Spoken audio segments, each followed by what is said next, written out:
Registration আইনের আজকে আলোচনা করব যে দ্য টাইম অফ প্রেজেন্টেশন, এই বিষয়টা নিয়ে একটু আলোচনা করব। এখানে দেখা যায় যে কত সময়ের মধ্যে আপনি রেজিস্ট্রেশন করতে হবে। দেখেন আজকে বেশ কিছু কয়েকটা সেকশন নিয়ে আলোচনা করব এখানে। তো আপনি যদি রেজিস্ট্রেশন যদি করতে হয় তাহলে অবশ্যই আপনাকে 4 মাসের মধ্যে আপনাকে রেজিস্ট্রেশনটা সম্পূর্ণ করতে হবে।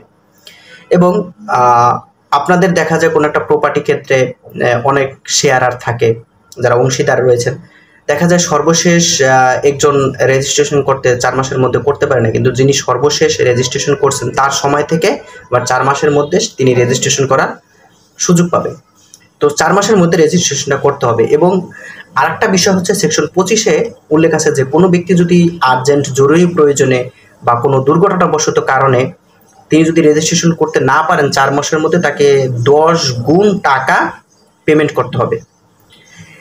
তো 10 গুণ টাকা পেমেন্ট করার পর কি করবেন, তিনি একটা অ্যাপ্লিকেশন করবেন সাব রেজিস্ট্রার অফিসারের নিকট, এবং সাব রেজিস্ট্রার কি করবেন সেটা দ্রুত আবার রেজিস্ট্রার অফিসে জমা দেবেন। এবং সেকশন 26-এর মধ্যে উল্লেখ আছে যে যদি কোনো ব্যক্তি দেখা যায় দেশের বাইরে আছেন বা তিনি বাংলাদেশে নাই, রেজিস্ট্রেশন করতে পারেন না, সেক্ষেত্রে কি করবে। তো দেখা যায় ওই ব্যক্তি যেদিন দেশে এসেছিল, যেদিন দেশে আসছে ওই দিন থেকে 4 মাসের মধ্যে রেজিস্ট্রেশন করছে কিনা এবং রেজিস্ট্রেশনের যে প্রপার ফি রয়েছে ওই রেজিস্ট্রেশন প্রপার ফি দিয়েছে কিনা, দেন এগুলো যদি সে কমপ্লিট ফুলফিল করে তার রেজিস্ট্রেশন বা document registrar office sub accept করবে। তো এটা হচ্ছে মূলত টাইম, একটা সময়সীমা তো আছে রেজিস্ট্রেশন। তাহলে 4 মাসের মধ্যে আপনাকে রেজিস্ট্রেশন করতে হবে। 4 মাসের মধ্যে যদি রেজিস্ট্রেশন না করে 10 গুণ টাকা জরিমানা করতে পারে, এর বেশি নেয়। তো দেখা যায় এটা চাইলে রেজিস্ট্রার অফিসার মওকুফও করতে পারে, আবার নাও করতে পারে, এটা তার পাওয়ার। এবং 23-এ বলা আছে যদি কোনো বাংলাদেশের বাইরে থাকে, সে যদি যেদিন বাংলাদেশে আসছে, দেশে উপস্থিত হয়েছেন, সেই দিন থেকে 4 মাসের মধ্যে রেজিস্ট্রেশন করতে হবে। এবং প্রপার রেজিস্ট্রেশন ফি যদি প্রোভাইড করে এবং তার এই কার্যকলাপে যদি জেনারেল ইন্সপেক্টর স্যাটিসফাই হয়, তাহলে তার রেজিস্ট্রেশনটা কি করবে, তার ডকুমেন্টটা রেজিস্ট্রেশন করে দিবে। তো এটা হচ্ছে টাইম ফর প্রেজেন্টিং ডকুমেন্ট। এবং